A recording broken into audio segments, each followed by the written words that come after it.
We are live. I am so excited to be live today. We are going to be talking about how to build a community online, whether it's on YouTube, TikTok, Instagram Reels, wherever you are. Community building is so important. But I didn't want to do this alone. When it comes to building a community, you want to make sure you show off multiple different people in your community and you bring on people who know just as much, if not more than you. And I'm excited to bring on an amazing guest who has been super kind, been in my community, a lot of own communities, and has their own amazing community themselves. So I want to just introduce Chantelle. Hello, how are you? Hello. Wow, what an introduction. Thank you so much. Of course. For anyone who may not know, and they should, could you give a little bit brief introduction on yourself? Okay, my name is Chantelle Hills. I run fiberfix.com.au as well as all the Fiberfix online communities. I also work behind the scenes of a few other online communities. And I just love talking about community and helping people to feel part of my communities. So I figured this might be a good, time for us to talk, Andrew. For sure. I was really excited because when I had you on the previous like meet the community stream, you joined so Yeah, late, but I wanted to make sure I had a chance to speak with you because you know so much. And I always say that pressure. when you get to learn from someone you admire and trust, it's Yeah. always a fun experience. And I'm excited to answer some questions from the chat. I have some questions here. But if you're watching out there, remember, if we can, then you can You too. can too. Chantel gets to hear it live. But Yeah. speaking of community, got to do it. If you want Yeah. to join a great community, you should check out our Discord. Links in the description down below. But you know who else is down there? Chantel's amazing links so you can join her communities as well. Of course, hopefully after the stream. But with that said, I'm excited to get it kicked off. I actually have a question for you, and this just comes from, we've met in person in Australia. We've met. Yeah. How did you get into community yourself? So it kind of comes down to the kind of person that I am. Like, it is very much a case of I always have a lot of questions. I'm that person who tries to, sneaky DM someone quietly and then realize when I do that, nobody else learns as well. So I started sort of asking questions a bit more publicly. So in the comments before people had Facebook groups, and then, if someone had a Facebook group or a Discord, I'd sort of, if it was open to the public, I'd jump in and ask my question there, because I figured that if I'm asking this question, there might be somebody else who has the same question who is maybe a little bit more nervous to ask. In person, I'm definitely a lot more like the wallflower. I do try to sort of sit back and listen and learn quietly. I've got a friend of mine who is like, especially at events like VidCon, he's just like literally dragging me into conversations because uh,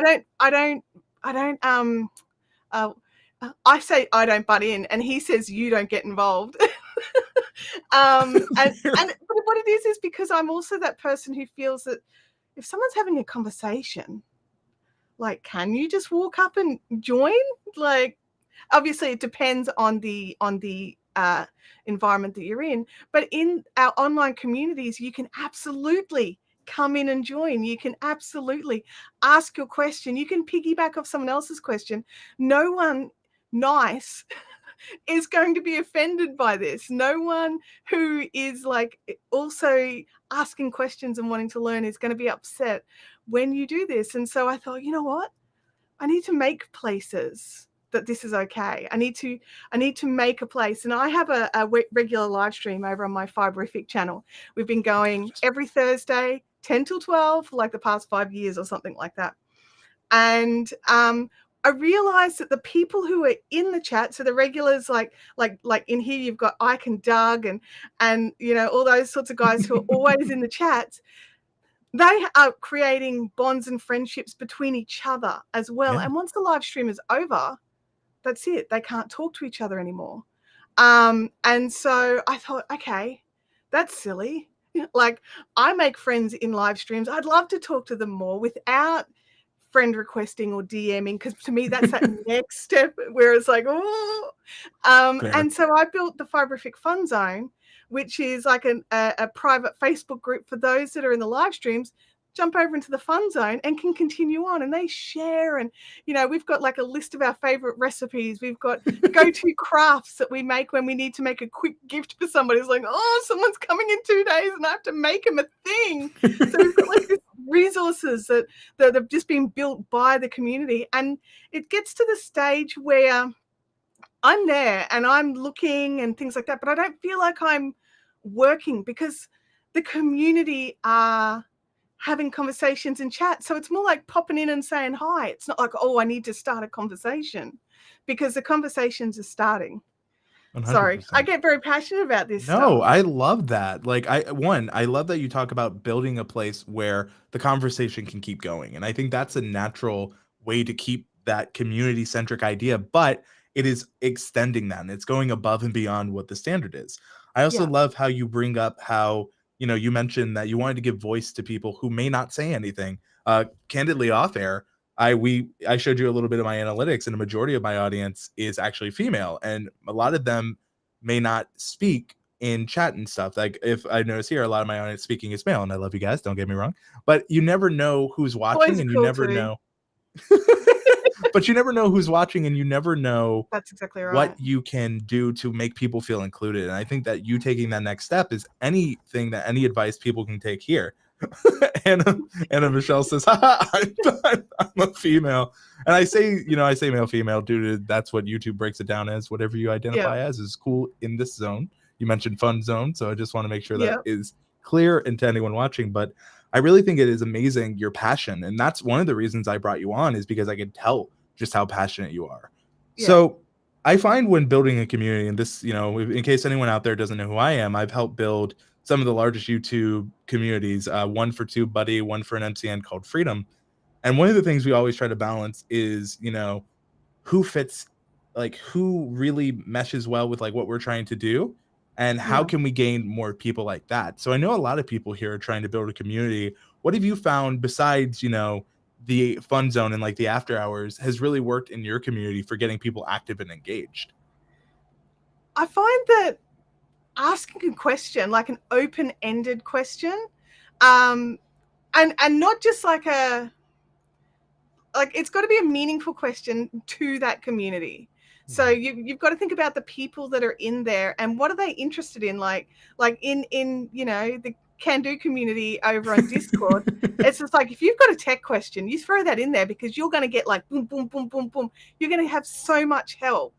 And people who have gone through it and done the same thing. So think about who your community is and why they're there, and ask a question around that.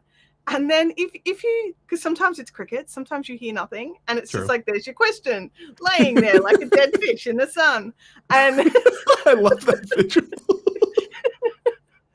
And so sometimes you'll be like, oh guys, I found the answer, and and you throw your own answer in. And and because sometimes people are nervous to be the first, like not in YouTube comments, #first, but in other groups where their name is sort of sitting there, they don't want to be the first. And then also people who are nervous about their question being the dead fish in the sun. I try to make sure that, like, if it's a question that's maybe it's a little detailed, or as in like it's someone may not know the exact answer to this particular portion of the question, I will actually jump in and say, oh, is that like this, and try and broaden it out a little bit so that the rest of the community go, oh yeah, of course, cool. Because it's just, think of it like YouTube search, right? So you might be looking for videos on color grading, you might want to do a video on color grading, except people who want to color grade the first time don't realize it's called color grading. True. So they may not have the exact terminology. They're like, how do I fix the colors in this dodgy video? So, I hope that's the exact think about search. it like, so you got to think about it like that. Like, if you're using very specific industry terms, define them. And sometimes that will bring in more people, and even just sometimes you it's like my big head's coming in, ready. I've got to just pull it into the shot. Sometimes it's actually the person that people are following. If you comment, that will bring others in as well. So sometimes you need to. So thank you for making that wider shot so my whole head could fit in. So sometimes they're there. It sounds so terrible. Sometimes they're there for you, and for me that's awkward. I'm not the biggest fan of that. I like to build community for the community, and like I join in to their community chat, and that's kind of how I see it. I don't see it as in it's like everybody is here for me, I must answer all of the questions. And so I try to make it inclusive in that regard. So I will let a question sort of sit for a little bit and see if somebody else jumps in. But rather than leave that person hanging, I will jump in and answer the question. So I monitor my community. I make sure that I'm there, and I'm keeping an eye on things as well, because every now and again, somebody does come in and tries to hijack what you've created, which, that's probably a better word for it, but that's how it feels. I understand that. The best way I can describe it is that on that point, I've definitely been in communities where people's enthusiasm overtakes the conversation, and so Yeah. that becomes the focus. But I love what you said there. I love that when you're building your community, you let questions come in naturally. You give the community itself an opportunity to reply, and you wait because you don't want to just be the only voice in the chat. I think that's Yeah. important, especially in a lot of the communities. I see in the chat here that Anna was mentioning that they can't find any community that really seems to be focused with creators, and they've been looking for a while. I hope that is our community, and this is a I would beauty. recommend your community for that, for sure. Thank you. And I think that's the beauty of the YouTube community, is that we do genuinely care. It's finding, places that are open, and our community, and this, you're in it, and your own community as well. And I know on your newer channel that you're working on building a community for everyone here as well, which is, if you haven't subscribed to either of the channels, what are you waiting for? They're in the description right now. But Yeah. but the main thing is like, I love how you talked about giving, like, it all goes back to what you said earlier, which is like building a space for people to speak, and also giving them a moment to shine. Yeah. Maybe one of the opportunities is to speak with you, but it's not the only value you get there. And I'm glad that you've spoke about that, because I've been in communities where the only value is speaking to the person that's advertising the server. And I think that that is something that, if you're building your own community, finding ways to add value outside of yourself is Yeah. incredibly important. And I love what Steph said here. You care, and it's very obvious. And I think that is so true. And I think when you can tell that about a person, being in the community just feels even more fun. I try to think of my communities as like a group of mates that I haven't met. I And love some of that. them I have met now. So, it's like I now run a retreat each year, and we get, a few people who will actually go away for a weekend as a big group, and just it's a crafting retreat, guys. It's get your knitting needles out. But it's just this really big, broad, open, sort of like everyone's got like a whole picnic table size to themselves in a big room. So you've got space, but you've also got, you can walk around and talk to people. And because we are so used to being, I'm in my space, Andrew's over there in his space. And so you're used to having your own space. And when you meet people in the real, they're in your space all of a sudden. And oh, thanks. Like, you're very good at this, Andrew. You're in my space. I instantly went like this. And now my internet's playing up, so that's great. Well, here, So I'll let you main stage, and I'll be in the background. So, like, everyone. so you've got these groups of people, but like you just said, Andrew, it's really important to let other people talk and shine, not just because they need to shine, but also because you need time to turn off. So if you are Yes. on the content making hamster wheel, if you are building a community, like I've heard so many creators say, I don't have time to build a community as well. Because like something that's really important to remember is building an audience and building a community are two different things, and they require different energy, and they require different focuses. So you actually need to do both at the same time. So you can't, like, ask me how I know this, because I decided to focus on my community on my Fiberfix channel, and I watched my subscriber count stall. So I didn't lose any because those that have found me love it there and don't want to leave. But I ran out of time. I also run an online business. And so I was like, okay, I need to focus on the online business. That's where the money comes from. So I've got to pour my energy into there, but I'll keep the live streams going and I'll keep the community going, because they're also, that small group of people are also my customers as well as my community. They order through my website, they order supplies, and so I'm shipping to them. And so I had to realize the hard way, and now I'm trying to scramble and fix it back, rebalance it. You've got to make sure that when you, live streams are perfect for starting to build community, especially when we interact with the live streams. If you don't interact with your live stream and you wonder why nobody wants to join your community, have a think about that. They're there right now in the chat talking to you and you're not talking back. I feel called out. I need to be in my chat now. And I'm about to go on, Andrew. There's a balance to that as well. So there's all different ways to run a live stream. If you come over to a Fiberfix live stream, it's a lot of chatting and interacting with the chat. And that's because that's how we've done it for years. And I had a big discussion with everybody because I always talk to my community before I make big changes. And I was going to sort of change it up a little bit and make it so that I could do more, bits where I could cut out bits of the chat and put it up as a VOD and things like that, because I need those VODs, those searchable videos, to help new people come to the community. And so we had this big discussion about it. So they're okay. They're okay if I have like a chat at the start where I'm like, I'll right at the very start, I'll talk about, like, hey to everybody here. I always talk about who the first person in the chat is, because usually it's somebody who's come in 7 hours before the live stream. And they come in and they start chatting because I'm on different time zones than a lot of my audience. And so it is definitely a way to start the live stream is by like chatting to the people that are there, if you've got people that are there. But the other thing that I'm starting to do now is have like a 5 to 10 minute monologue. Fair enough. Where there'll be a theme to the day and I'll talk about whatever that theme is. And so that means that going forward for the rest of the 2 hours, then it's standard back to bantering with the chat. And so it is, and that's what we do. We banter, like they pick on me, I pick on them back. We've got all these, like, apparently there's this long list of things that if they talk about, they're like poking the bear because I'm like, rah. But I love that extra layer. It is. It also comes from time. Mm-hmm. So you can't force a community. It's like you can't force being friends with a person. You sort 100%. of think about it in the same sort of way. When you're building a community, you're building friendships. You just happen to be building friendships with a lot more people at the same time with a barrier of safety.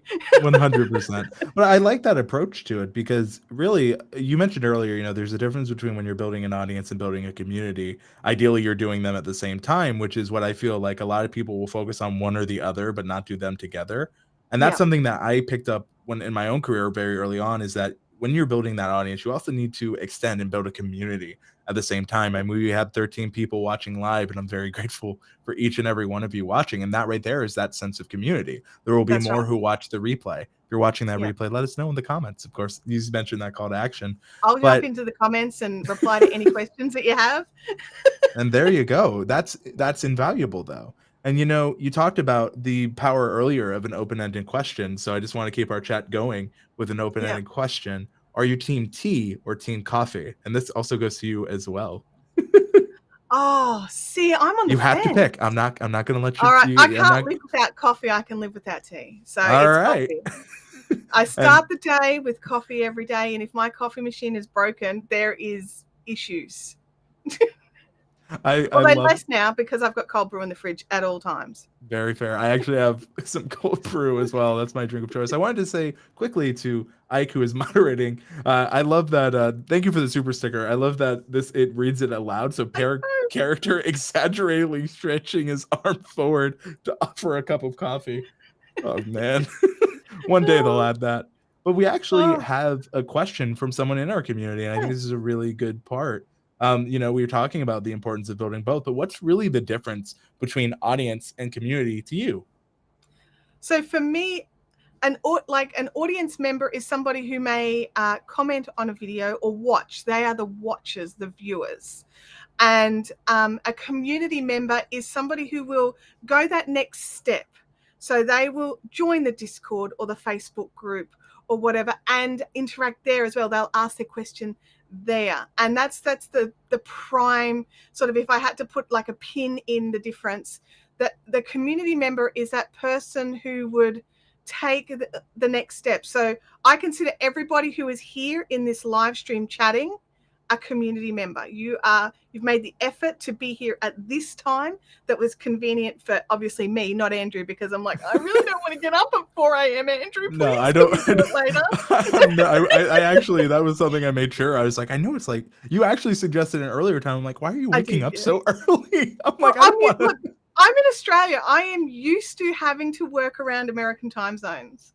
Very fair. It's just the nature of being a creator, not based in the USA. You've got to work around those US time zones. If your audience is predominantly in the US, which mine is, so it is. It's yeah. It's everybody who is here, who is in the chat commenting, is already a community member. And if you go over into the Discord, then you're also a community member because you're continuing on the conversation and still building more conversation around that. So that's what I think.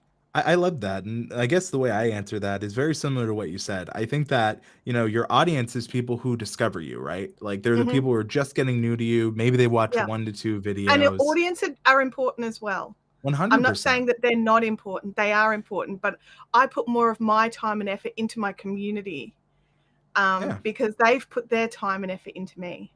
1000%. And I see the audience as like that first step to becoming a part of the community, because when you give them that place, going back to, again, what we talked about earlier, the audience is that entryway. I often say a community should have doors and not windows, because a lot of creators, they'll put a window where I can look in, but I can never enter. And that's what a door does. Ideally, you put a door and a window. That's probably the best scenario. But doors so they can leave when they're not happy. You know what? It's a one-way door. And then when you get in, it's really a prison. We've just created. That's exactly right. Secretly a Discord prison. Once you're in, you can never leave. But that's the long goal. Thank you all for joining the KDCC. There's no way out. But now it just sounds like the Haunted Mansion stretching room. There's no windows and no way out. That's just little. Now there's people that are like, I definitely want in.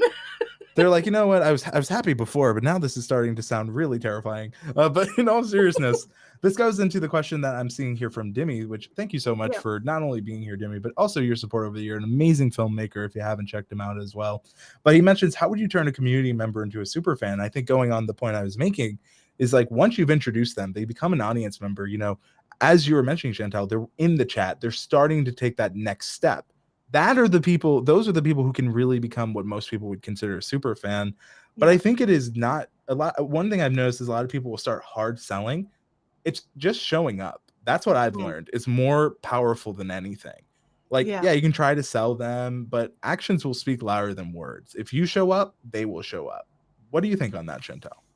I think, like, as a person who has items to sell as well, what you say is 100% right. In Australia, we don't do the hard sell. And when we are hard sold to, we instantly back away. We do not appreciate it. We don't think it's cute. We don't think it's fun. We don't like. Well, I know for myself, I don't like it. The second somebody starts a hard sell on me, I'm looking for that exit. I'm like, oh man, Andrew, you better not start hard selling in Discord, because apparently Ike's building a bot that's going to make it so we can't leave. Oh no. So I don't do the hard sell. And I had a business mentor a few years back who really was just like, you've got to do this. And so I tried, and the community thought it was a joke. They thought I was being, because it was so alien to me that I was just like, so now that we've been talking about this thing, maybe then you could purchase it from my website. And what I found and what I do, and obviously it's going to be different depending on who you are and what you do. But I found that if I just talk about something that I actually honestly like, or that I actually honestly believe in, I don't have to do a hard sell. I'll be asked for the link. I won't need to go in. And how I turn a community member into a super fan is by responding to them. Yeah. People will not buy from you if they feel like you are just there for the money.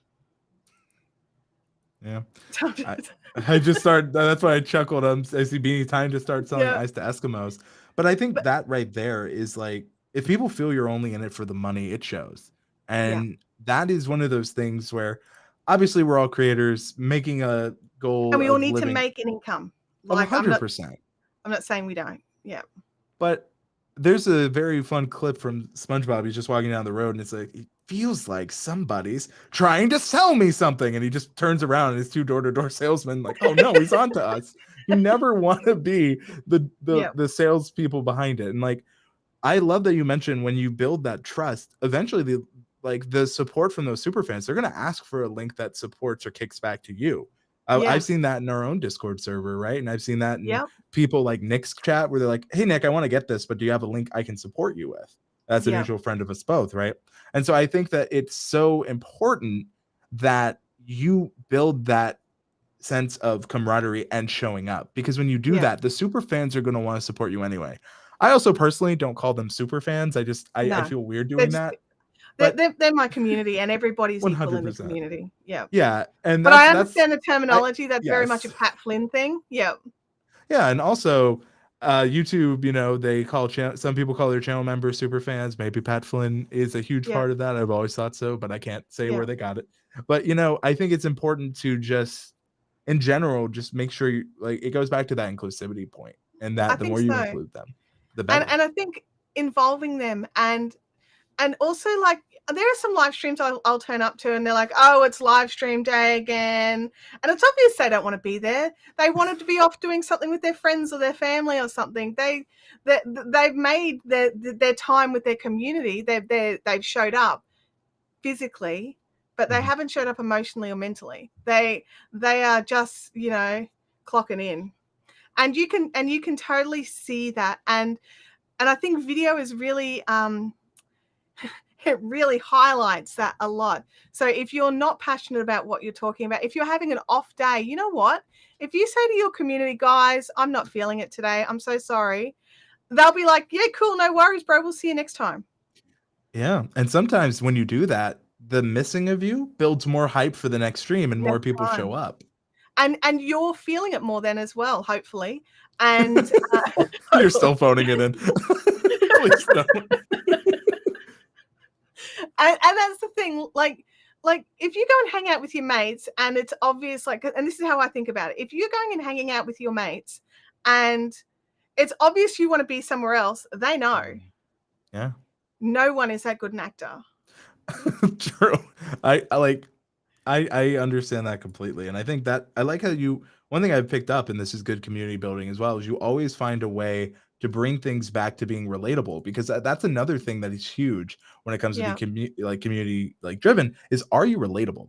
Because sometimes, like, I've noticed this in communities too, and it goes back to people will try to be above the community they're building. And if you ever forget that you were just one of the people passionate about a topic or a subject, that can be awful for a community. Yeah. You just have a window, no doors. Yep. Exactly right. If you're trying to build a community, and there's lots of different ways to build a community, and there's no right way and wrong way. Well, actually there is.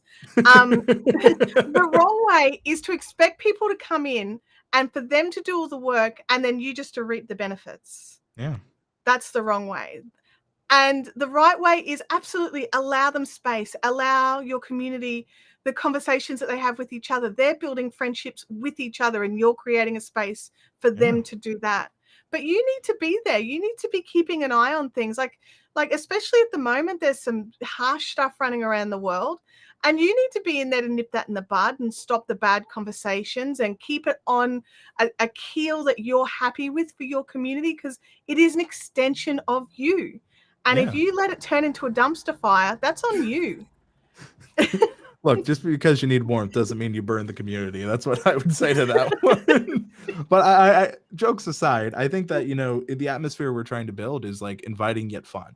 And I think that, Yes. you talk about the dangers. And I think it should be. I like how hydrate is being shown here. I actually have been drinking water. You see, this goes to community building. I started this on Nick Nimmon's live stream where I'm like, Nick, Yep. it's been like, I'll And super now chat even Nick. when Andrew's not in the Not on chat, Nick's. all of a sudden it'll be like, everyone's like, it's been about 30 minutes since we've seen Nick take a sip of something. Now it's coming to my own stream, but I guess that's full circle, huh? That just Full shows the circle. power, though, of community, because another cool thing is, like you were mentioning, you can build communities that aren't your own. Like, you can be Yeah. a superstar in someone else's community just because you enjoy it. And because people recognize you there, they could follow you to your own. You can have Yep. unique conversations. I think that's incredible. I think it's important. I think that if you're trying to build a community and you're not allowing that to happen, then who's the community actually for? And sometimes we have to look at our own motives behind why and how we're doing things. Like we were saying before, Andrew, as creators, we absolutely need to make an income. We've got to pay for our gear. We've got to pay for our internet. Everyone says, oh, being on YouTube is free. It's actually not. You need to pay for a phone. Like in Australia, I don't know about the US, but a mobile phone, if you buy one, it's $65 a month added onto your phone bill. Oof. It's you don't get a free phone with your connection. You have to pay for the phone. So the phone's not free, your internet's not free. So even if you've got to pay just little amounts, you still got to pay something. And so, having sponsorship deals, having, paid pieces in your content, absolutely do it, but do it in a way that doesn't polarize your community, and also do it in a way that your community know they can still trust you. And sure. It's one of those things. I spotted a familiar name, so I need to say hi, Homekeeping Channel. Hey, I love that. That's you just said it, being aware of your community and including them. I think that's just you. And that is like practice and work. I can't help myself is what it is. Hey, I don't blame you. I love seeing people, like, a lot of times people are like, how is he in the stream and chatting, but I can't tell he's not focusing in that. And so, like, for me, that's just you doing the same thing, and I love that. Add in knitting and crocheting. I've got an overhead camera, so I'm normally crafting while I do. You know what I would love if this whole time you were just working on a scarf and no one knew. You're just that into the moment, into the chat. Like at the moment, I'm making beauty scrubs. Ooh. That's what she's been. Well, you don't know. That's what she's been doing under the whole time. Oh, that's that. I call that the beauty YouTuber focus. It's the Sony's. Like, you can do this all you want. The Sony's not going to. I was going to say the Sony will never focus, but there it goes. It did. So yeah, no, I'm not making them today. I was making them Thursday in my Fiberfix live stream, which you should definitely check out.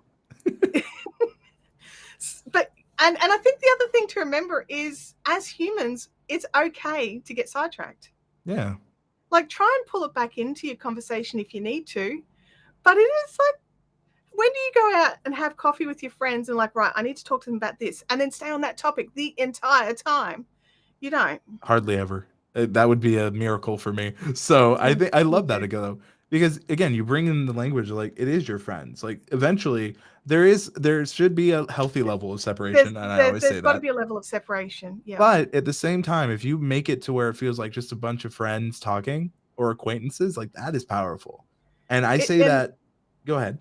I was going to say it's definitely, you've got to make it feel like you're going to hang out with friends, so that you do it every week. Yeah. So you show up and you've got the energy to show up. For me, live stream now, it's just like, my family will plan a holiday and my husband will be like, okay, we're going to leave on Friday and then we'll be back the following Wednesday because we know you've got live stream on Thursday. Like, that's amazing. Or if we're going away for longer than a week, which we haven't done in years, but if we do, they plan to go and do something so I can live stream from our accommodation. That's incredible. So it's very rare. Like, I've got to be sick or actually traveling for me not to live stream, because I want to hang out with my friends. I want to hang out and go, hey guys, look, it's a bit different. We're not in the set. We're on the balcony. So if the internet's dodgy, oh well, we might go shorter. So it's life. Everybody has issues. And for them to see you're also a human, I think is important. So that's my way of saying, Andrew, you need to live stream from Disneyland. Because but I don't think I'm ever going to get to go, and I oh, really need to see more Disneyland. I would love to, but man, the copyright, like Oh, it they would have be so much copyright insane. music. If I could, I would, but man, it's like every 5 seconds is a copyrighted piece of work, which is fair that they own the Yep. land. But I would love to, and that like it's fun. You see, you know that, but there's some people who watch video. They're like, "Do you like Disney?" And that also is a way going back to as you said, we can come back to conversation like friends. Hmm. Like that's a way, if someone mentions something that I clearly love or like, that's a way for me to identify someone who's maybe more of a community member. And you Hmm. can know that by the questions being asked, which goes back to you saying the power of questions. And I Yeah. love how a lot just dovetails, like just us talking live and having a good friendship is clear. And I hope people watching can understand that that level of like just conversation can happen. I also will say it takes time. We mentioned that It earlier, does. but are you showing up too, right? Because like if you want to start something even with your family or friends, like a ritual, you've got to put the groundwork in. For right now, people know I'm streaming bi-weekly. That was an active effort for my community and my audience to know, hey, let's see how this goes. It's been going well. Thank you all for watching and joining. But that gives me a You're gauge to welcome. maybe, well, thank you. That gives me a gauge to go, okay, well, there is value if I go weekly. And Yeah. that is something that I've started the groundwork on, and I get to talk with like my friends like you, and so like it's a win-win all around. And like seeing the comments here, seeing what everyone's been asking, some really thoughtful questions, like Yeah. that becomes worth it. You talked about how some people it feels like work. For me, anytime I'm with my community, it doesn't, and I know you And feel the same. and I think that's the important thing is the community you're creating work, or are you creating a community? Mm, Because if it's work, it's not so much a community, is it? no, and It's another box that you're ticking. And people aren't stupid. They know when you're not showing up properly. They instantly know. yeah, And there's just so many, like, how to start building a community is lonely, yep, because there is no one else except for you at the very start. It's just you. So you need to be able or willing. Andrew, when we go to this short one, everything slows down on my end. Is it just that me, or is that that's not happening on my end. okay? Cool. Then I'll ignore it. And so it's fine. So you've got to be willing to show up by yourself for some time. I think of it like this. A few years ago, I decided I never leave the house, like ever, other than for school runs and groceries. And so I don't go out. It's just what I do. I like being at home. I have lots of fun things to do here. And I realized I was missing hanging out with actual, humans.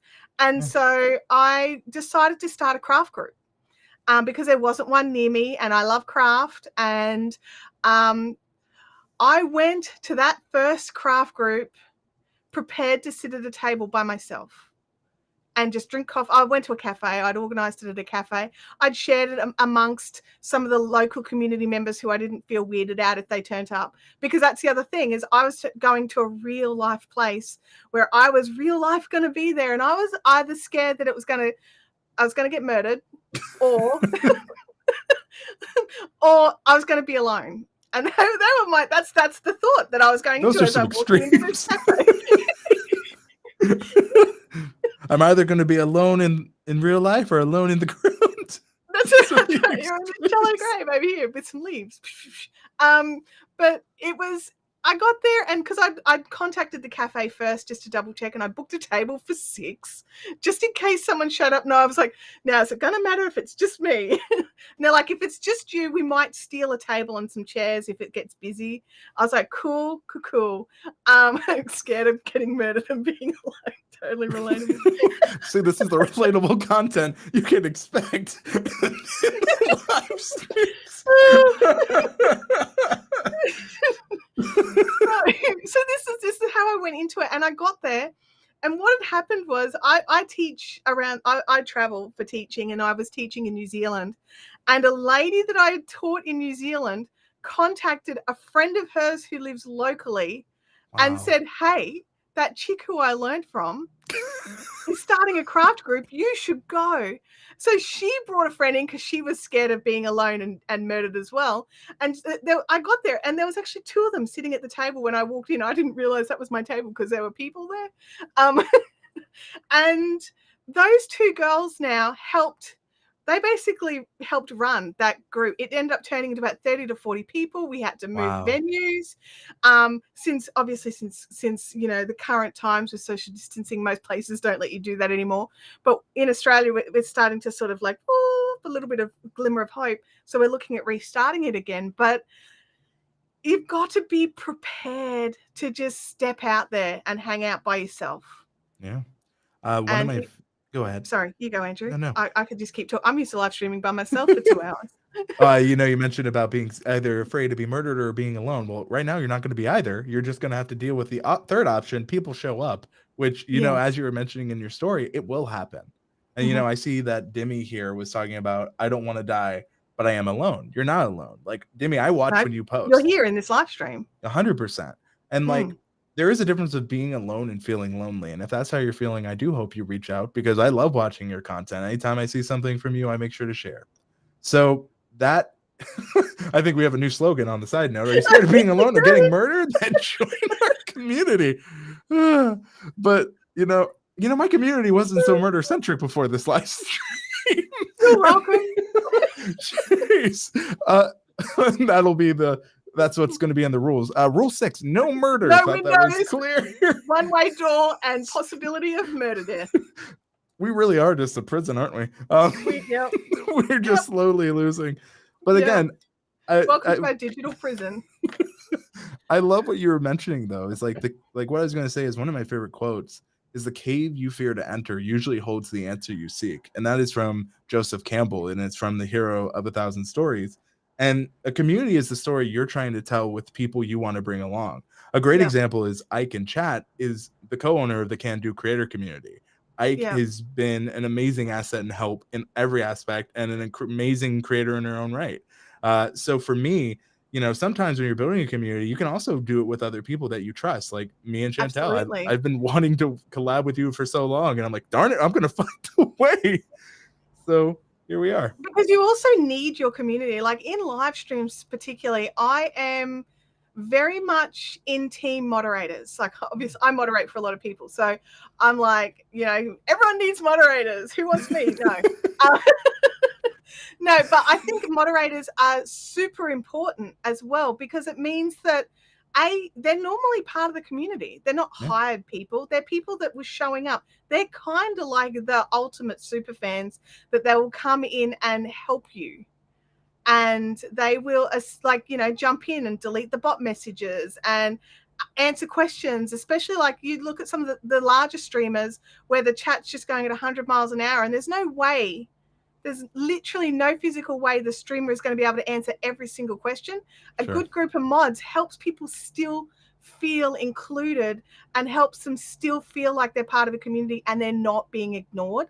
So building a community is not just about, you building a whole community with different layers of help and different people to jump in and help you out when you're there, and having someone that you can totally trust to be in there running your community like Ike is because I definitely see Ike commenting more than Andrew in the Discord community. Was that a sad tear then, Andrew? That is a sad tear. That's the second sad tear. But you see, the thing is, like, I am in the community as well, but a lot of times, and I can tell you, is like, in order to build the community, it takes someone to like manage it and someone to promote it. And like, that's where we're at now. And I think that's okay. And I think it's 100% important.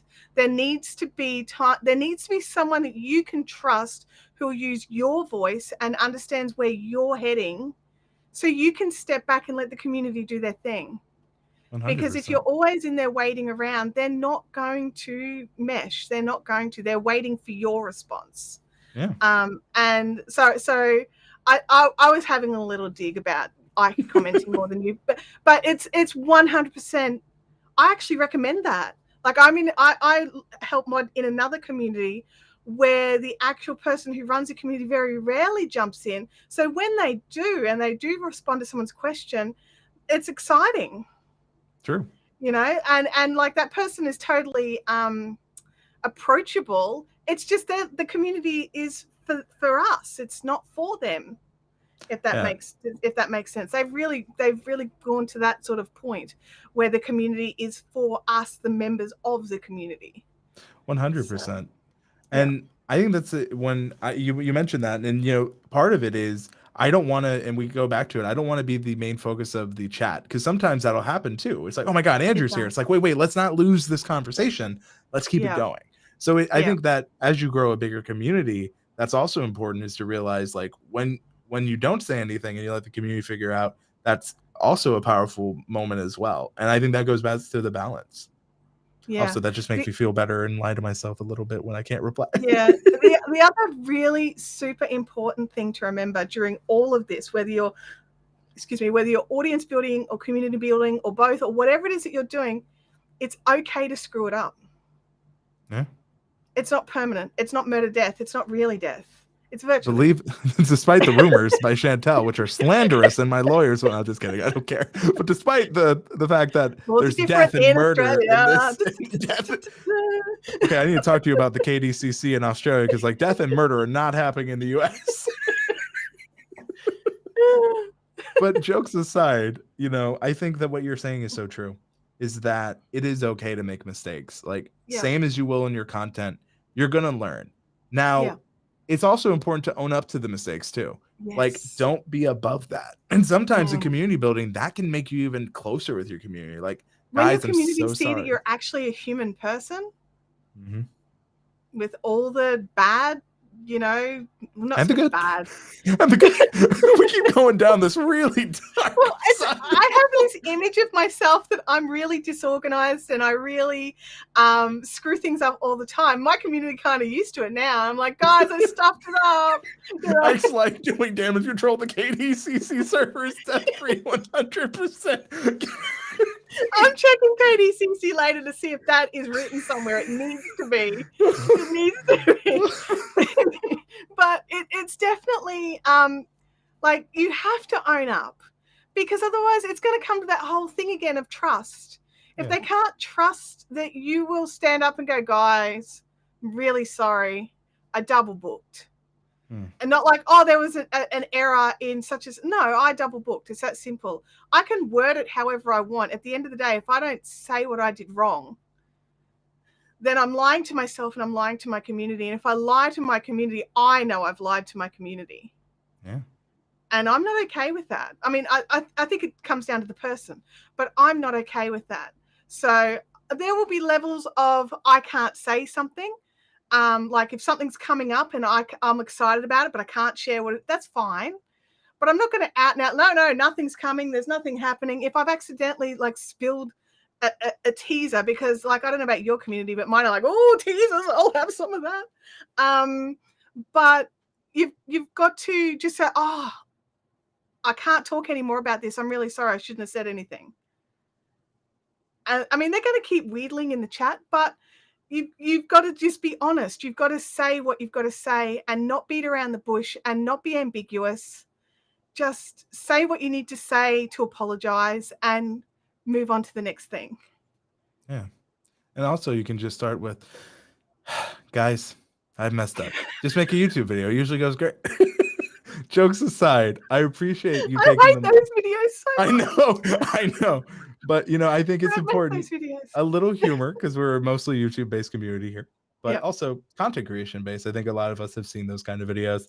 But also for me, right, I think it's important that you do honor those mistakes and you can also make them right. And if you can't make them right away, learn from them and find a way to make them right.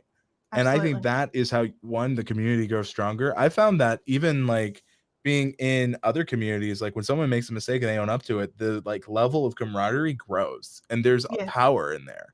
You learn more in a failure than you do a success. So I always bond more through it. Your community bonds together. 1000%. And thankfully our community does not bond over death and trauma. We are a strong, healthy community, as I must remind.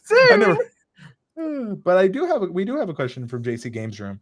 And they say, is it bad that I created an advert, posted it on my PC gaming channel when it's for a cryptocurrency coin that I'm VP of / help create. Also posted a music collab advert I created on there. Depends where you're from, depends the level of like laws and stuff like that. A lot, like in the US, you need to disclose ownership in any way like that. Yeah. When you're advertising to your community, be very careful, because you do have, like, what I always say is like there's a limit, right? Like if you're constantly advertising, then that goes Yeah. back to what we kind of talked about earlier, where people will feel they're being sold to. Chantelle loves being sold to, as I just learned, but It's my favorite. but jokes aside, I think what you mentioned there is a real honest moment where people can tell, and you don't want to do it too much. How would you respond to this, Chantelle? So there comes to a point, especially if you've posted to your community and not to your channel, there comes to a point where your community are there for you, not necessarily for your content. True. So if you come in and go, guys, I'm so excited. I'm a VP of this cryptocurrency coin. I know this isn't gaming, but I just needed to share with you because I'm just so excited about it. That's different than just dropping an ad and not saying anything. Yeah. And it is so important to share what you're excited about, and to share my Fiberific, or Fiberifians as they're known. The I love that. Fiberifians know that I have a live streaming channel. Now, I've talked to them about it, and I don't want them subscribing over there unless they're interested in live streaming. But I full well know at least 5 of the girls have subscribed over there. They DM'd me, we promised to watch videos. Wow. Because I talk to my community. They understand the importance of watching the ad. I have memberships on my channel now. I have a small channel, and I have about 50 people who join my live streams every week, and about 30 of those are members now. The perks are, feel free to skip the ad. I don't do anything extra. I don't have time to do anything extra. I really wish I did. And so that is their perk. And I have people like, oh yeah, I'm a member, but I still watch the ad because, I'm used to it now. And you need to explain and talk to your community and tell them how things run and what's important to you. So if them watching the ad is not important to you, don't mention it. But if them looking at your created ads or your other businesses or your side hustles or whatever it is that you're working on is important to you, when you're building a community, you're not just sharing one flat face of yourself. You're sharing a bit more, not your whole self, but it's a little bit more of a rounded picture. So they understand that as people, we're not one flat aspect. We are a multitude of things. We have a multitude of interests. Just because I talk about live streaming over on my channel doesn't mean that I don't like VOD. It doesn't mean that I don't like dogs. It's okay to be a person with other interests, as long as, what Andrew said before, you're not ramming it down their throats.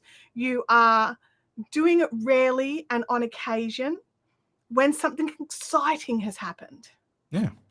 Share that level of your excitement, because people go for a ride with you when you're excited about something. They want to be excited about something too. People inherently want to be happy. Yeah. Usually, except for, me. No, come on. But I love what you said there, and I think that's good guidance. I see JC's Game Room says, I'm an entrepreneur, not just a gamer, inventor, musician, artist, father, etc. Thank you for your support. I posted to both because of excitement, which is going to what you said. Thank you so much for clarity. And again, disclose your involvement.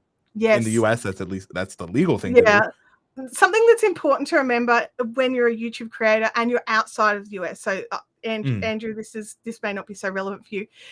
Is we have our own laws in our own countries that we have to follow, and you need to be aware of those.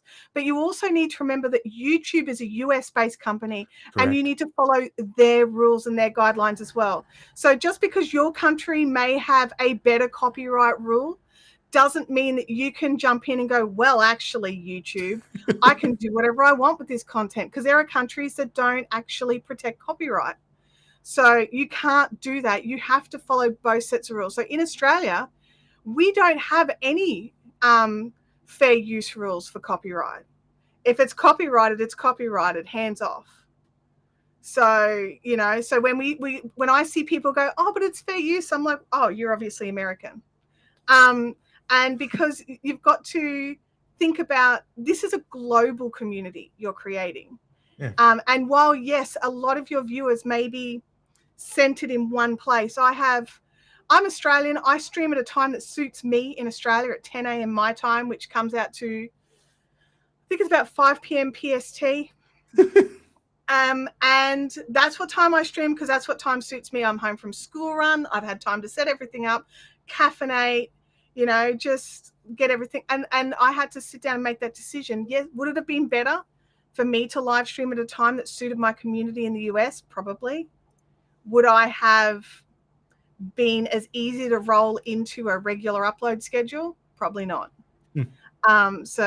But yeah, I could. Sorry, Andrew. My No. brain flips around and I just like how you're latches like, onto things. you're just dropping knowledge bombs, and then you're like, I'm sorry for providing value. I'm like, what? No, no one, absolutely no one, Chantelle. I'm sorry for bringing value. Okay, what? But yeah, you need to understand the importance of the laws of YouTube, or the rules of YouTube, and the laws of the country that YouTube is in, and your country as well. You have to do them all. 100%. And taxation laws too, also. Oh, go and see an accountant. yeah, go and see an accountant. Don't ask for advice on Facebook. Correct. And also, everything we are saying, be careful. I see that we have someone who says, well, that's not entirely true about copyright. We're all bound by TOS to the platforms we're streaming on. That's almost always US copyright law, DMCA. True, there are obviously differences. Sometimes but I think what you were saying is sometimes some laws can get you twice and some laws get you once. That's exactly right. You have to be prepared that if you do decide to go down the route of a legal defense, which some people do, you may actually not have a leg to stand on. Yep. So you'll spend that money on that lawyer and remember this. This is how it sounds, Chantelle. I'm sorry for providing value. Yeah, I like that progression to skulls. Well, that's just the KDCC progression. First, you're happy, then you roll over, then you cry. You cry so much you die. That's really what happens. You didn't know, because there was no hydrating after the crying. You know what? Hydration break, everyone. How are you hydrating today? Let us know. In my cup, it is absolutely water. It's definitely not any other clear colored beverage.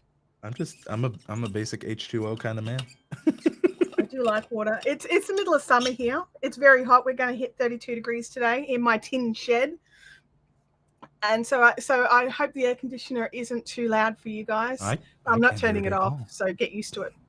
I do like this question. Why can't it just be okay to support a creator you like? It absolutely can be, in my opinion. It absolutely is okay. I do think that sometimes people get afraid because, like, I've seen it happen in communities, especially larger ones, where you're very vocal about supporting and then you can get grouped on. I think that anytime you're having an issue with anything community related, there are always steps you can take. Reach out, never be afraid. Yeah. If you don't feel comfortable or you feel like you can't just be okay to support a creator, they want to know that kind of information. And that comes to, hopefully the creator can see it. But, sometimes, to the point Chantelle made earlier, there are thousands of people in chat, and people just speaking up can mean a lot. Yeah, absolutely. And also, like, just to take that question and just tilt it on its side a little, when I was talking before about how I told my Fiberfix community not to subscribe over on the new channel, that was because I'm over there, I'm trying a specific thing. I'm only sharing that information on, I'm not sharing like the videos on my Fiberfix Instagram feeds or anything like that. I'm very much trying to do what you're supposed to do. And I want to see if it works. I'm sort of running a bit of a test, but I also support creators. Even if I don't watch all of their content, I go and subscribe to their channel and I try and catch something. If they're live, I'm just about always in a live, but I don't always catch a replay and I don't always catch their VODs, but I do want to be there in some little way to support them as best I can. I'm also that person who has like a drawer full of creator t-shirts that don't actually fit because most people's companies don't go to a size that runs big enough for me in a female cut. And I don't like crew necks that like strangle me and murder me. And so I support creators through their merch as well. So if I don't want to subscribe, just in case they're doing what I'm doing, I'll jump in and buy a coffee cup or a badge or a t-shirt if they've got a t-shirt. I've got my Value First t-shirt of Doug's. I wear that one. It's good. But I love how you mentioned other ways to support a community Mm, and creators you like. I also think it's important to sometimes, like, I'm in that same boat where I don't want to watch every creator that's in the same niche. I don't want to accidentally rip them off, which can yeah. happen. So Yes. I will like see what they're doing, support them in similar ways. I'll also make sure if sometimes a community thing, even if you don't have a video, if you find a video that adds value to the community you have, never be afraid to share it. At the end of the Yeah. day, I think that's almost more commendable is like when you realize, hey, I don't have a video covering this, but some of you might need this. Here's an Yeah. amazing video. Yeah. Something that I've just recently done on my channel because it's brand new. So I'm still adjusting to the fact that I don't have access to features I'm used to. And so I what I've done is so that when you enter my new channel, there's not just my 2 current videos sitting there all alone on the black screen of like, gloom. I created playlists of videos that I want to make. So I made all these playlists. Like I want to have reviews on lighting and talk about how to set your lighting up and your audio up and how to build your set and all these sorts of things and your equipment that you need for live streaming. Now I don't have those videos up yet, but that's where I want my channel to go. So what I did was I found creators who I love and I trust and who I think my community would absolutely love when I have one over there. I don't really have one yet. I've created those playlists and added in content from those other videos. Andrew's Camlink video is in one of my tools lists. Well, thank you. And so people that I trust and that I would willingly, like I support already, and then make it so that my community have still get the value that they need, even if I don't have it for them. And I think that's really important, not to be afraid. Something I learned from the yarn craft industry is the rising tide floats all boats or raises all the ships or whatever. But basically, There's so many. it's a I good get thing. the I can never remember the exact thing. I always no. say There's so floats many all different boats. variations of that There same. are. There I are. understand, one Yeah. thousand And percent. what it is we're not competing with each other. We're trying to help our viewer. And if Not what that kind I've of got cat video on a not side going note. to help my viewer, then somebody else has got it. And I'm going to add it to a playlist. So, 1000%. That goes to yeah. Doug's value first. It's not that kind of cam video. It's a cam link. Link being the keyword. Cam It's link. Yes. Sorry, did I OnlyFans. say cam? I meant cam Some link. Sorry. no, you said Oops. cam link, but some people might not have heard that. But just hey, Ooh. we all no shame in whatever you do, whatever community you're building, you do you. But we do have Yeah. another question Yeah. regarding live streaming, and I think this you are a really great person to answer this, and I think it goes into what we've been talking about, just you building this new channel, live streaming and Mm. building an audience. Would you say it's better to do it on a second channel instead of the main channel? Hashtag $10,000 question. Oh, Um, this is a this really is tough the one. I have a thought on it, and this is what I would say when it comes to it, because I'm choosing to build the community here around everything I want to speak about, right? But for you, Mhm. Chantel, I think, and this is how I read it, like Fiberific may not make 100% sense to talk about live streaming gear and equipment, right? Am I fair on Yes, that? So you absolutely. found that you have a passion and that you wanted to have a community for that passion, and Mhm. I think that is how you can really determine, like, does this fit the audience I currently have built? Yes or no. If Yes. yes, you can live stream to that channel, and that's why Yeah, I'm here live streaming. If no, I think Chantel's approach is perfect. What do you think? I agree. I think that if what you're live streaming absolutely fits your channel, do it on your channel. Now, I know that there's some educators out there that are talking about, oh, but it's going to mess with your watch time and it's going to do this and it's going to do that. What is your ultimate goal? Do Mhm. you want to build a community around your entity, around your Dimmy Hard channel? Do you want to build a community there where they get to talk to you about the things that you're already putting VOD up for? Or do you want them to have to go somewhere else and it actually splinters your community? Yeah. Because not everybody will jump over to the new channel. You'll have the diehards, they'll jump over to the new channel. But the people that lurk and don't really sort of are still tentative, they may not follow. And that's Yeah. I have the same thoughts about multi-streaming. Um, are you willing to splinter your community? Because while like when you're multi-streaming, like with Restream or StreamYard or whatever software that you're using, that's fantastic that you can be out and LinkedIn and Twitter and Facebook pages and groups and YouTube all at the same time. And you get to see all the culminated chat, but they don't. Yep. They don't get to see that community that's being built. You'll bring up a comment from Facebook and they'll be in the chat like, where's that conversation happening?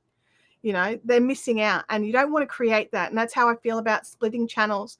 So it was a tough decision for me to actually start a second channel, but I sat down and had a good hard, you know, chat to myself that they're totally different audiences. My audiences don't mesh. What was happening is, because I mod for a particular Facebook group, a lot of those members were coming in and jumping into my Fiberfix chats, asking live streaming questions. And I love live streaming. I can't help myself. I answer the questions. And I realized I needed to have a place for that. And I'll Yeah. still answer live streaming questions in Fiberfix because Fiberifians are used to it. And because I've got the attention span of a goldfish, it's like, ooh, chat. And so it's important to decide what you want, like what kind of community are you trying to build. 100%. So if your videos match your live stream on the same channel. If they don't match, create another channel. And that's not just for live streams. That's if you want to create multiple types of content.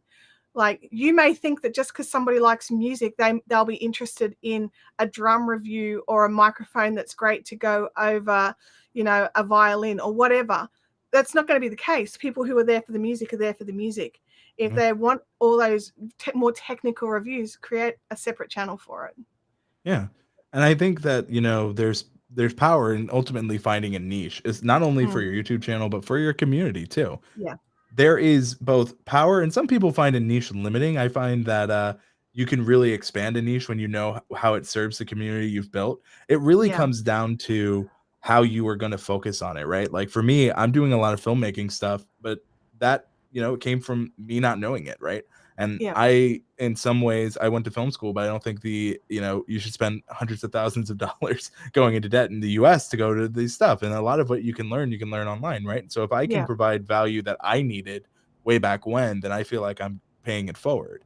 Yeah. And that was the crux of this live stream, because I get a million questions about community building. I've been told, well, you know, you've built so many communities, what can I do? And, you know, I know gaming, I know some things, but I love your approach, Chantelle, because you've built a community around craft and your pure passion for that. I say this with the highest regard, like it shows in everything that you do there. And I love that we were able to help Demi here because, you know, I feel that your experience in building two different communities and identifying the difference between the two is what a lot Yeah. of people can get stuck on. Yeah. And like you said, once you've started, you can broaden your niche. Yeah. But at the very start, you do need to be a little bit more granular. And once people, this is all right. This is everyone sitting down. Once people get to like you, they will care less about what you're putting out and the fact that you're just there. Correct. But if you're not, you've got to give people that opportunity to get to know and like you. And if they're not looking for you, they're not looking for your name, they're not looking for, you know, your personality videos.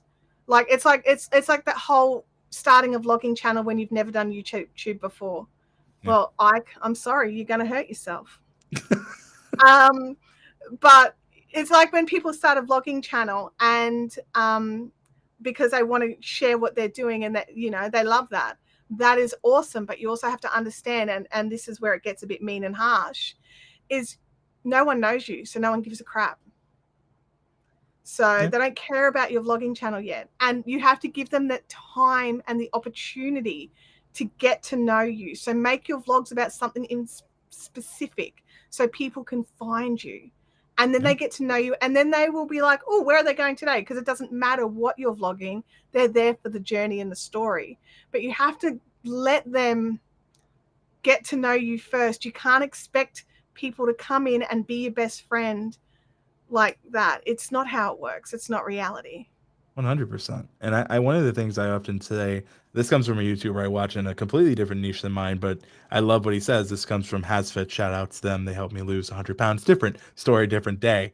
But the thing is they say every winner was once a beginner. And that is so true. And I think that in the beginning stages, we want more than we have earned. And I use the word Yes, earned because community is not given, it is earned, and you earn it, whether it's absolutely. through sweat equity by showing up, whether it is Mhm. by being in other chats other than your own, or Yeah, providing immense value, value first, as Doug would say, another amazing community you should be in. And, absolutely. the beauty of this, right? Like we talked about how this isn't my normal time to stream, but sometimes there's beauty in that. Like I'm seeing faces I don't normally see in my regular streams. And I Yep, think that if you have an open dialogue, right? Like I know Kaylastic was in here, and one of the next streams I'm doing is actually going to be me doing YouTube help while cooking because the audience thought that would be fun. It's also a fun challenge for I me. can't wait. Oh God, I right now it's looking like I'm making a Jamaican breakfast, and I am not a breakfast man, but I guess I will figure that out 1000% real quick because that's what I am making. So Yeah, that goes to building and earning that. Like I couldn't yeah, like when I started streaming again, and like when I started this channel seriously, because I most people knew me for my work on the TubeBuddy channel. I'm very aware of yeah. that, That's but how I found you. and I appreciate the Mm, the honesty. But now I'm on my own, and I'm yeah, finding my own strides, my own audience, and it has been rewarding. But I had to earn it all over again. As big as I yes, was, it's earning it again. And sometimes, like any relationship you have in your life, you're gonna have to earn it, and you're gonna have to keep it. It is like any relationship. I yeah, loved how you mentioned your family's support for what you're doing, Chantel, and I think that is yeah. so beautiful and amazing. So I just want to shout out to our supporters who we may not always shout out. I think something that is really important to remember when we're discussing when you're beginning, you feel like you deserve more. I'm always a little bit. I get told, "Oh, your Fiberfix channel deserves to have so many more subscribers," and I'm like, "Well, no, it doesn't, because I'm not putting in the work that would bring in the new subscribers." And I know that. And so in my brain, it doesn't deserve more subscribers. Like I would love more subscribers. Like I'm not gonna lie, that'd be great. I want to hit that 10K so I can open up stories finally. Um, and I get frustrated by YouTube's like, oh, subscribers don't matter anymore. Then stop making the barrier to tools subscribers. Oh, I can't hear Um, you over the 10K subscriber barrier. What was that?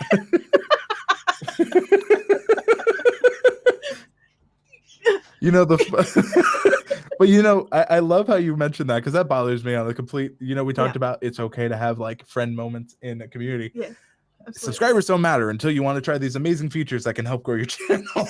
Yes. Oh my god.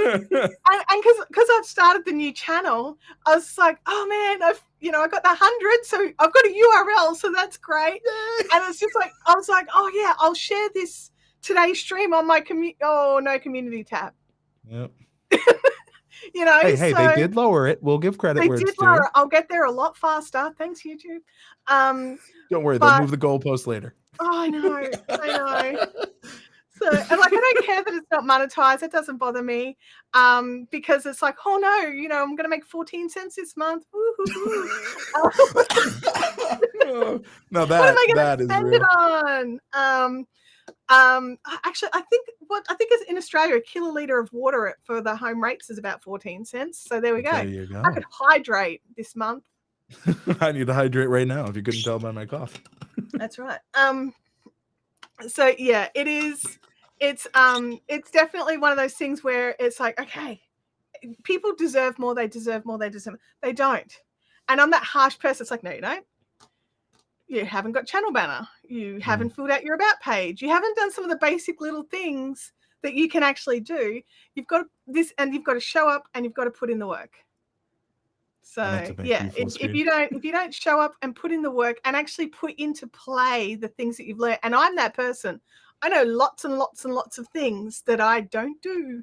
So when people are like, oh, you should put in for a channel review, I'm like, nope, because I know I'm not doing all of the things that I've already learned that I'm supposed to do. So why would I go out and let somebody else miss out on that opportunity who is doing everything they need to do or thinks they're doing everything they need to do, and give them that opportunity to learn how to do it? Thanks to YouTube, I can hydrate this month. Woo! But I'm so happy. I've been so worried. I was wondering if I was going to get to hydrate for the rest of the month or not, but now I know I can. Um, If you can, I can too. Oh my gosh. Okay, I have a not recommendation for people. Are you ready? All right. The IKEA standing desks. Don't buy one. Hmm. I bought one. Every time I laugh, it shakes, and therefore my camera shakes, and I laugh a lot. So that's sorry. I just did it. That's why I was just like, I'll throw that in there. Demi saying this is the funniest live stream ever. But you see, that's something I love about live streaming is people can see other sides because like the value prop for a live stream, going back to your original question, Demi, is like live is so powerful. And like I love how you mentioned this, Chantelle. Like there's a different like when I'm on YouTube and it's a video, a VOD or video on demand, as you were mentioning, Mm-hmm. people expect quick information. They want it right there and then. But in a live Yeah. stream, you get more of that ability. So even if it's a little bit different of your goal, I think that kind of goes back to what we were talking about. I also like what Demi said, who said, subscribers don't matter until you receive the silver play button. Yes, I did it. Look, I don't know what it's like to own one of these, but the thing is, when I earn this, right? This is for the TubeBuddy YouTube channel. When I help get to over, 500,000. The thing is, I didn't say I got it. We did it. The TubeBuddy community, the team, everyone who was there at that time, all there really helped get that, right? And that was before TubeBuddy was acquired and all that. But like, we really did earn that.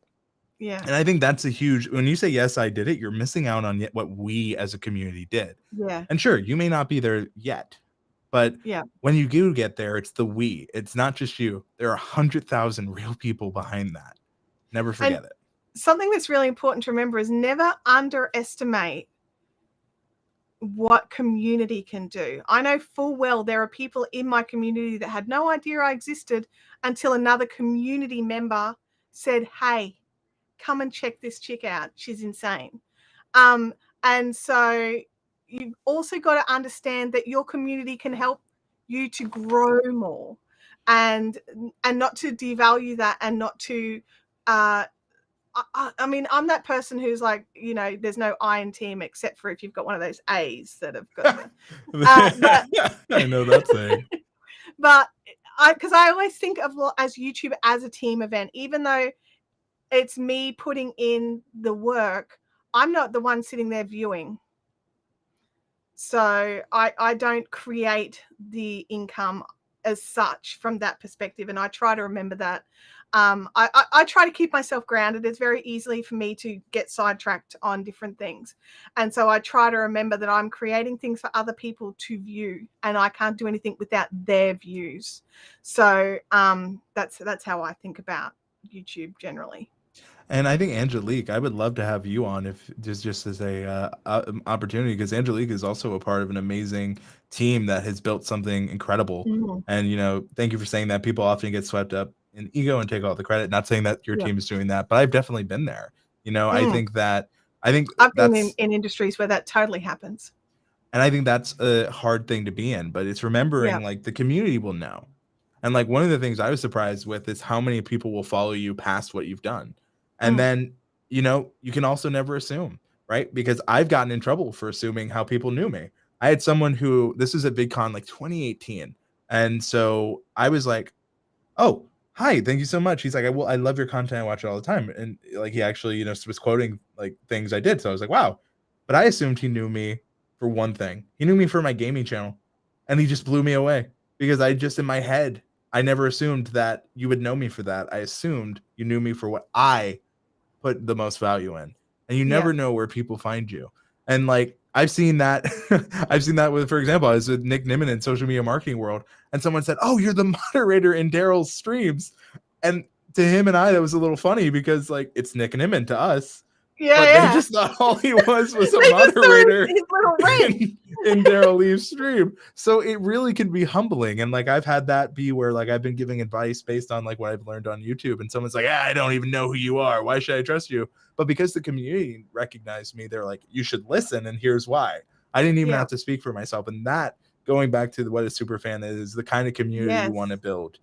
Be that kind of place where you can be supported and you will back up others. So obviously I don't have an American accent. And so my videos, I have my Australian accent, and I'm a little broad with how I speak. You're not American? Why didn't you tell me? I know, right? This stream is over. I can't believe it. I've been lied to.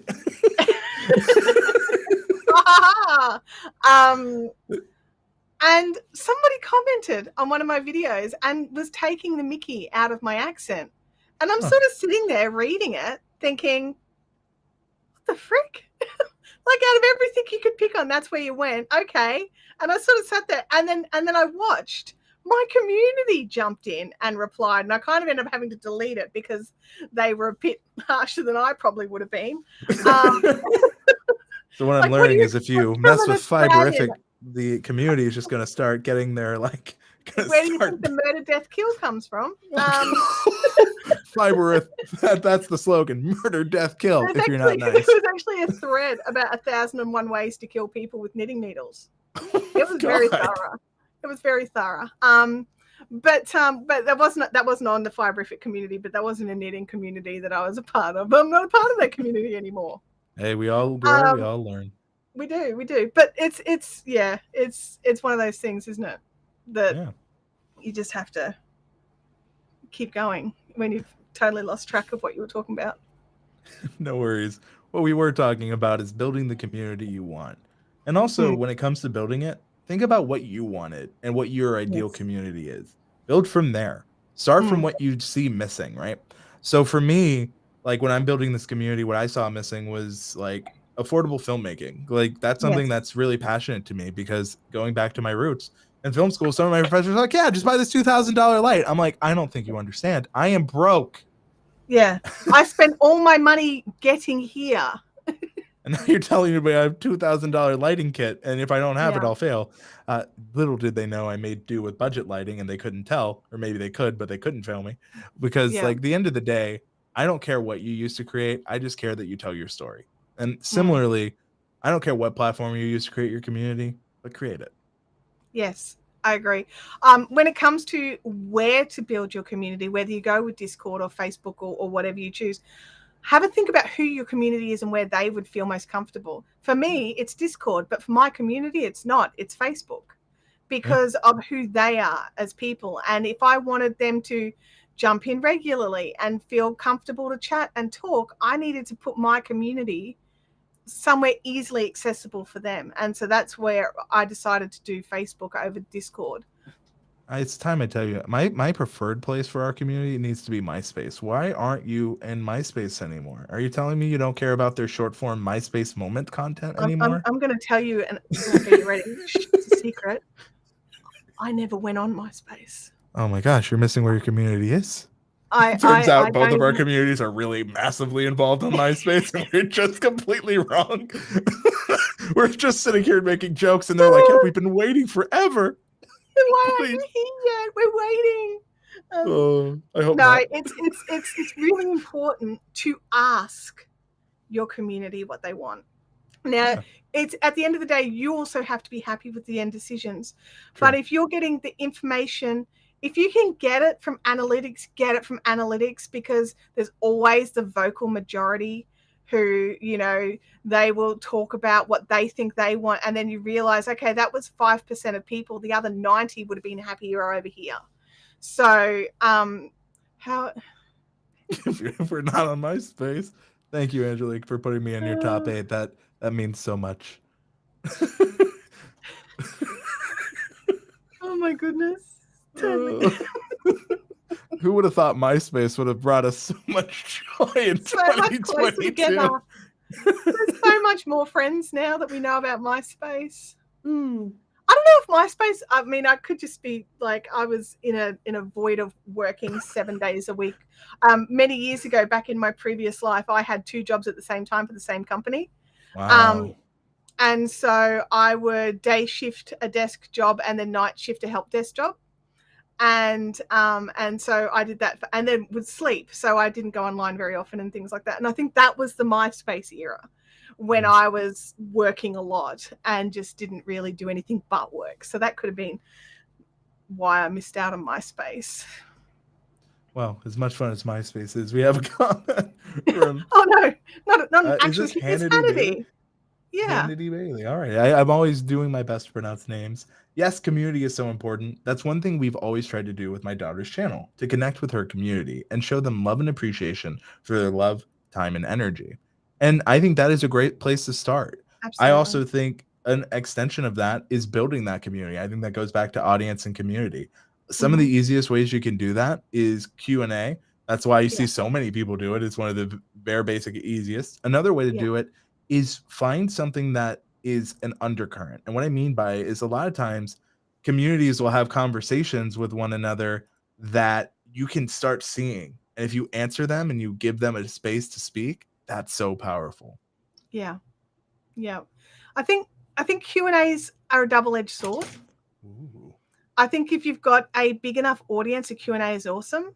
Mhm. But if you go in to do a Q&A and there's nobody there and you don't have anything prepared because you're expecting questions from the community that didn't show up, then that could be very disappointing. So I True. think timing your first Q&A is always a tricky endeavor, especially if you've got a smaller community. Hmm. I like that too because I feel like for even this, I know I have a community here, but I even told you offline. I'm like I always have questions prepared because you never know, you never know. You But never know. luckily, we've had a we've answered almost all my questions, and I think we've had a really great time. I also like how Angelique says I had an animated background. It was a whole vibe just for when you came to visit my page on MySpace. Man, that is a vibe. Is Oh right, my gosh, man. animated backgrounds way back when? Yeah, well, maybe we can have our own animated background if it works. I don't know. Well, I mean, I don't know about for you, but it doesn't appear to be working for Well, here me. we go. Look at us with technology. Oh, bring it on the MySpace vibes. I didn't want to leave Angelique hanging. She's talking about her amazing animated background. Here are the vibes. Get your waters, have some fun. And my last question, the really most important thing is remember, everyone, if you're watching out there, if we can, you can too. If you're not already, go ahead and subscribe to Chantelle's YouTube channel. Links are in the description down below. An amazing community, but only if you're interested in live stream. She was very clear. Death and destruction might be in your wake if you are not interested in that. But thank you all so much for watching. Any final words, Chantelle? No, just really try, like, have a think about it and see if building a community is what you want. Not everybody wants it. I think they're weird, those people. Honestly, if you don't want to build a community around your content, why are you here?